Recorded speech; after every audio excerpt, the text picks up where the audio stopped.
Welcome to Real Estate Investing Abundance, the show for busy, fulfilled professionals like you to learn how to develop financial independence built on solid, passive real estate investments. Now, here is your host, Dr. Alan Lomax. Hello, enlightened investors. I'm your host, Dr. Alan, and I am thrilled to be with you today to discover how a USA veteran grew from holding 42 units to acquiring over 700 in just 3 years. So Ashton Levarek is a retired Air Force specialist, warfare, parachute jumper, sniper, combat diver. Ashton acts as the sales and marketing manager of Valkere Investment Group.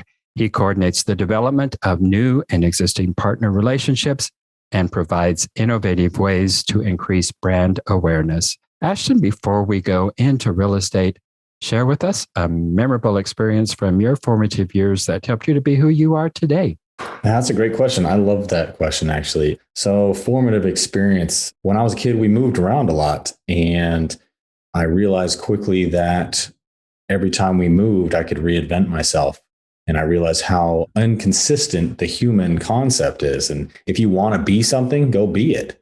And I think we get so attached to who we think we are that we forget that we can go do and be and have amazing things in our life. And that's what hinders a lot of people from growing and chasing amazing dreams. And so that's stayed with me my whole life. Joined the military at 18 to travel the world, jump out of planes, do all that stuff. And because that's what my heroes did as a kid. So that was a huge piece of my life, learning that I could go be, do, and have whatever I wanted. Well, that is an amazing realization. When did you really actually realize that, yeah, I can remake myself in various different ways? I think it clicked when I got to high school because we moved probably every 4 years and we moved to my new high school. So a lot of times I was the new kid, but I could reinvent myself. I could be more confident. I can be more successful. And I'm not talking about telling lies. I can just walk into a scenario and just be like, I want to be confident at this one. I want to be better I played a lot of sports. I want to be better at soccer. All right, I'm going to go do soccer this time at this school, or I want to play hockey. So I started playing hockey in high school. That's where it really clicked, I think, was high school. I used to get in a lot of fights and bullied a lot because I was a new kid and we were kind of lower income when I was much younger. And so seeing that I could step out of that and become somebody, I didn't have to be angry all the time and be somebody new and then go do that stuff. It's huge. You don't think about it because everybody just agrees. Yeah, that makes sense, but we don't apply it. And I think Joe Rogan coined it best. He said, if you were the hero of your own movie and your movie started right now, what would your hero go do? Go do that. Go do it. Yeah. So that's me in a nutshell. But well, interesting, because I have found that, we can probably reinvent ourselves at any point in our life, but it is a whole lot easier to do it in a new location where nobody knows who you are. That's true. Yeah. And I have found that to be true a number of different times in my life. And so moving can be quite advantageous. That's a good point. Yeah. Well, you are into real estate and you have grown your real estate empire from just a few holdings to over 700 at this point in time. And you have done it with strategic partnerships. So tell us about the partnerships. How do you find those partnerships? Because everybody talks about partnerships, but it's difficult to find them. It's difficult to form them. And when you actually find those potential partnerships, how do you know that they're the right people to connect with? Yeah, I think so. There's two types of partnerships that we focus on. And probably your listeners, if they're familiar with syndications, they'll probably understand some of this. But there's general partnerships, people that are going to be active investors that we're going to work with. They're going to bring something to the table skill wise, maybe capital as well, but probably skill wise that we are lacking. And then there's limited partners that typically bring the capital, right? And they have limited involvement in the actual day-to-day of the business, but they're investing in the business plan, the asset that we're buying, that kind of thing. So how we find those partners is really much of the same. It's going to sound really simple, but we talk about what we're doing. We meet people and we talk about what we're doing. We started this business investing with friends and family. And that network has grown naturally just because we started telling everybody what we do. Like, this is what we do. If you want to invest in real estate, you want to increase your passive income, you want to create some residual income, like, this is the way to do it. This is what we're doing, and we're happy to bring you along on our journey. And we don't really go out looking for partners, because I think, especially in the active side, the active investor side, because I think then things become forced, it's desperate. And you're like, I need an asset manager, and you're looking for somebody that can manage assets. And you end up aligning, or not aligning rather, with the people that would really benefit you. And what I mean by that is, when we partner anyway, we're very diligent about making sure our values, our morals are aligned, where we're going is aligned. It's very easy to, because I'm a visionary, it's very easy to get all hyped up and talk to other people that are visionaries and get excited about and say, we should partner. But then when you see, like, oh yeah, they want to do the same thing, but they actually don't bring any skills to the table that we need, So like, how do we complement each other? So I think it starts with your vision. Your vision has to be aligned. Then your morals, your values for your business, for where you're going. And then, of course, the skill set. What do they bring to the table? What do you bring to the table? And maybe I should back up and say, it really starts with knowing yourself, right? The old quote, know thyself and be free. I mean, know yourself, know what you bring to the table, who you are, how you communicate to people. We can talk about how you figure that out, but that's where we start. Well, let's talk a little bit about how you figure that out, because I think knowing yourself is extraordinarily important. And with the background in psychology, well, I've been spending my life trying to figure out exactly who I am, and still a little bit confused about that. So how do you discover that? Yeah. So, I mean, yeah, we could talk about this all day. I'm huge into meditation, into psychology as well. That was a huge part of, I don't know, just one of the interests growing up, just how to become better, I've always chased that. But how to communicate with other people, you first have to know where the platform you're coming from, where you come from, right? So, and I'll kind of back up. I'll preface this with a little story. My brother and I grew up, we're really close because we moved around a lot. We were very close. We were always, our first best friend, because we were the new kids. And when we got into business together, when we started investing back in 2018, I kind of just assumed we were both very similar. And then we read the book Traction. Then we did the DISC profile, which is kind of it helps you figure out what type of person you are in business. You can look, if you want to find the free version, you can go to like Tony Robbins' website and you can find it there. I think you have to pay for a more in-depth one, but at least give you a snapshot. But essentially, we found out we were exactly opposites. And I was more of a visionary. If you read the book Traction, they talk about the visionary versus the integrator. And my brother was the integrator. And that's a great book as well if you're putting together a business, because it kind of outlines who needs to, or what types of roles are going to be in a business, and what type of personality should probably be in that role. So for example, I found out, because when you start out doing this stuff, you kind of think, well, especially coming from a special operations background, I can do that. I can do that. Yep. Other people have done it. I can do that. But you realize very quickly that if you're really analyzing what you're doing, you and your team, like, I am not the underwriter. I shouldn't be the underwriter. I'm a visionary. I'm a big picture kind of guy. I like talking and working with other people and putting teams together and executing on the mission. But when it comes to the details, that is not something I like to do. And because it's not something I like to do, I dread it and I don't put myself into it and I don't do it great, right? Whereas my brother, he's all systems, processes. He's very detail oriented. He is very cautious, risk averse, that kind of thing. And so we complement each other in that sense. So when I say, hey, let's go take down a 384 unit apartment complex, his first response is usually no. But then he figures out, okay, well, he breaks it down into steps, right? Mm-hmm. And that makes sense to him. And then all of a sudden it's this concept and it's very doable. And if you look at all the great, very successful people out there, and I'm not saying that we are those people, but I am saying they were always made up of a visionary and an integrator. And then the DISC profile just helps you relate and talk to people coming from your standpoint to their standpoint. So for my brothers, if I want to bring him a new idea, I know he's going to say no right away. And if he was here, he'd be laughing, but he'll say no right away because he needs to know all the details first. Whereas me, I've always been that if other people can do it, we'll jump and build a parachute on the way down, right? But that's probably why, I can't remember the number, is it like 80% of entrepreneurs fail? Because entrepreneurs are typically visionaries. And if they don't have an integrator that's systematizing the processes that makes it repeatable, they fail to scale and the business fails within the first year. That's just my assumption. I'm not, going off any metrics there, but that was crucial to us, traction and then the disc profile. And then to follow that up, Rocket Fuel was a great book too. That is actually a follow on to Traction that explains more the relationship between the visionary and the integrator in a business. But long-winded answer. We'll be right back after a brief announcement. Are you a busy professional, passionate about the work of your calling, yet realize that even though you love what you are doing, you're exchanging your time for money? You know that if you were to lose the ability to exchange time for money, your financial well-being will be in jeopardy. If you can relate, I have great news. Steve Tucker Capital is an investment company designed for professionals to develop financial independence built on solid passive real estate investments. Remove the anxiety of an uncertain financial future and go to stevetucker.com. Get your free one-page 10-step guide to passive real estate investing.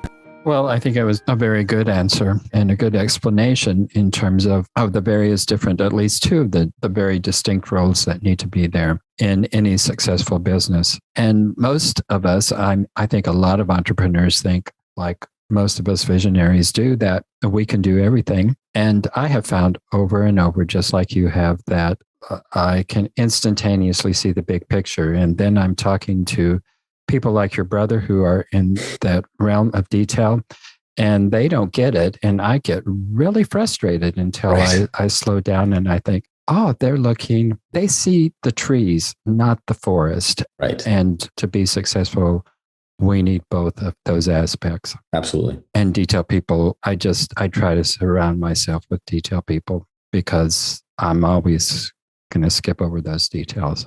No, they're very important. They're very important. They are. And I would say, if you wanted to break it down into roles that people understand, I think Simon Sinek did it best. He calls the CEO the Chief Visionary Officer, and because that's more his role, he's big picture. And then the COO would be the Operations Officer, which is the integrator. They're handling the day-to-day. They're making sure, everybody else is on task and they're making sure the tasks are being met. And then the visionary is basically making sure the ship is pointed in the right direction, right? For maybe a little different analogy. But yeah, Simon Sinek does a really good explanation on it as well. Excellent. Well, you also make extensive use of technologies. And with those technologies, attempt to optimize your systems and productivity. So tell us a little bit about some of the technologies you're implementing and how that affects your overall systems and productivity. Yeah, absolutely. So several things we rely on heavily because we want to be able to scale, because we want it to be repeatable and easy. I think that's key to growing any business. And of course, key to the integrating the experience for our investor, because we want that to be seamless. Our whole motto is we make real estate investing simple. And we do that by using things like Active Campaign. So right now, Active Campaign, everybody that comes into our network is an Active Campaign. They join an investor club. And once they join, they will get on a drip campaign of emails so that they're fully educated before they invest. So that, not only are they educated, but we're meeting that, Security Exchange Commission guidelines for investing in private investments like this. But that way they're fully informed. We have a good relationship. There's an understanding on both sides. And then when a deal comes out, it's all automated from start to finish. And it's very consistent. And then the other thing we've done is we've integrated some virtual assistants, and I should call them executive assistants because they are amazing. They've done amazing thing for our work, our business. And I recommend, I think everybody should have an executive assistant, especially if they're like me, that needs those details taken care of. So those are the two big ones. I think my brother could probably talk about a lot more because he put all these systems in place. So we built out a spider chart of exactly how everything goes from start to finish, a checklist from start to finish of every deal we've done. And so to systematize it, to make it easy so we don't skip over any processes, I'll give you an example. Early on, and he was heavy on this, early on, we bought I was our first commercial property, and all the AC units were stolen within the very next day after we closed. Mm-hmm. And all the copper was stolen out of them. Well, luckily in our checklist, because my brother was heavy on creating those systems, those processes, checklists was get insurance before we close. And we got insurance and we were covered. And otherwise that could have been a terrible story, Absolutely. Yeah. So being able to make your systems repeatable by having those checklists and then automating is huge. And then, of course, if you are not a detailed person, get somebody that is and have them start building those processes and lean on them. Yeah, I definitely lean heavily on lists and repeatability because, well, one reason is I'm lazy and I don't want to go about reinventing the wheel each and every time. So yeah, I definitely have lots and lots of lists to go by.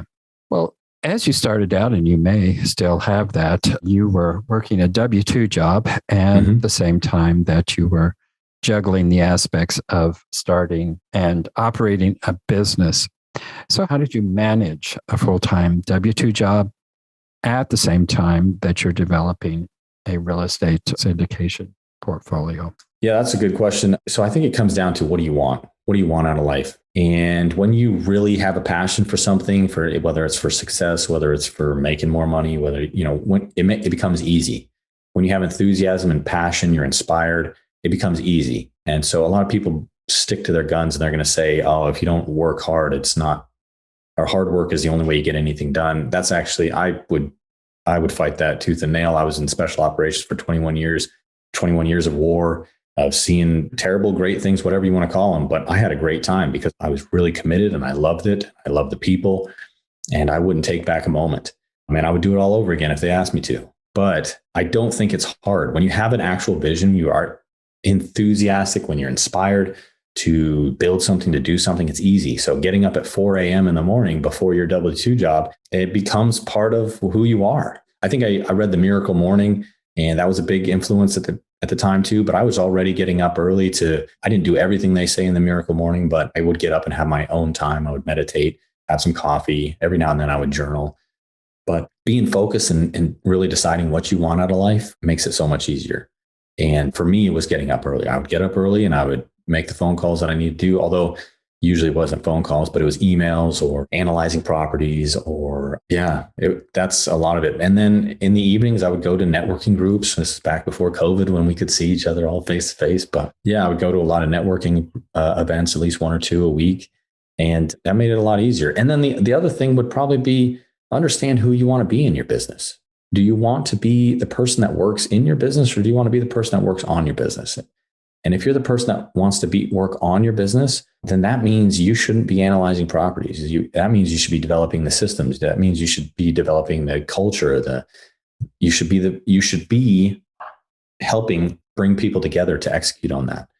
And whether that's by hiring or partnering, that's up to you. But I think that's how you do it. That is how you do it. That's how you get anything done. In the military, that's how we got anything done. It was never by one guy going out and doing it. It was by a bunch of teams, and everybody had their own job on that team to get these massive missions done. Well, I think certainly vision, which I think inspires hope, which hope is so essential to productive life, is critical, whether you're working a full-time job or whether you are full-time in your business. I think that's something you're always going to have to hold on to. Well, you mentioned development of the culture. So talk to us about how did you actually go about inspiring the team to be a part of that ever-growing and developing culture? Yeah, that's an awesome one, because I think that part happens in itself. When you're inspired, other people are inspired by what you're doing.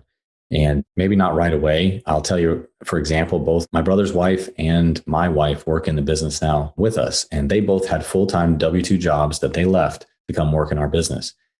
And initially they were totally against it. I remember my wife saying, nope, never. I will never work in real estate. And fast forward from that time that she said that, because she was a teacher, at that point, we had 2 children, which we still have 2 children. But yeah, I'm just trying to think. So yeah. Yep. We had a 1-year-old, and at that time it would have been a 5-year-old. And she started to realize that working from home, she'd be able to be with her kids more, take them to school. Whereas before, she was driving 30 minutes each day to be a teacher. Sometimes she couldn't pick up the kids, and then sometimes she couldn't drop them off because it was, time restraints. But, you start to realize that there's a whole nother realm out there it's not about what the business is. It's about how you execute on the business. And do you enjoy it? And does it serve the life that you really want? Right. And that's what happened. And that's where my brother's wife kind of made the same decision too. Like, she wanted to be with the family more. And I'll tell you, we've had done 2 2, maybe even 3 vacations a year with my brother's family and their business meetups. Like, we're designing the lifestyle that we want to live. And that's what I encourage everybody to do, is figure out a way to design the lifestyle you want to live. Now, I've since retired from the military, but if you enjoy your W-2 job, if you enjoy that, there's nothing saying you have to quit it to invest in real estate, to start your own business. It's just, you get to decide what is the ideal life that I want to live. And then you get to design that. And there's so many good resources on how to do some of this stuff. So there's no reason not to. Exactly. Well, wonderful advice and interesting how you have all brought it together here. Well, Ashton, tell our viewers and listeners how they can get in touch with you and what it is you have to offer. Sure. Yeah. I think the easiest way to get in touch with us is probably through our website. That's www.valkeregroup.com. And Valkere is spelled Valkere. It's actually an anagram of our last name. But I'm also on LinkedIn, and we have an Instagram and Facebook page, all that stuff that businesses have these days. But probably the easiest is through either LinkedIn or through the website. All righty. You want to tell about your mastermind group? Oh, yeah. We offer a free mastermind group. We have a guest speaker every month. It's the last Thursday of every month. And Chris, my brother, and I we like to enjoy a glass of whiskey and talk about wealth building strategies. And so that's kind of what it's built around. It's called the Wealth and Whiskey Mastermind. And it's a good time. It's a little bit more relaxed, not as demanding maybe or intensive as some of the other ones, So yeah, it's a good time. We also have a couple free ebooks on the website if you're looking at learning more about passive investing versus active investing in real estate, as well as one of the books is on how an apartment syndication actually works. Those are both absolutely free. And then, of course, the mastermind's free as well. But all that can be accessed through our website. Well, excellent. Well, Ashton, thank you so much for being with us today. Very informative. It's been a pleasure being with you. Absolutely. Thank you so much, Alan. I appreciate it. Thank you for tuning in to Real Estate Investing Abundance, brought to you by Steve Talker Capital, a company working for passionate professionals like you to develop financial independence built on solid passive real estate investments. As part of our efforts to make the world a better place, Steve Talker Capital contributes to activities and organizations committed to better understand the equine. These endeavors attempt to enhance the human treatment of horses worldwide.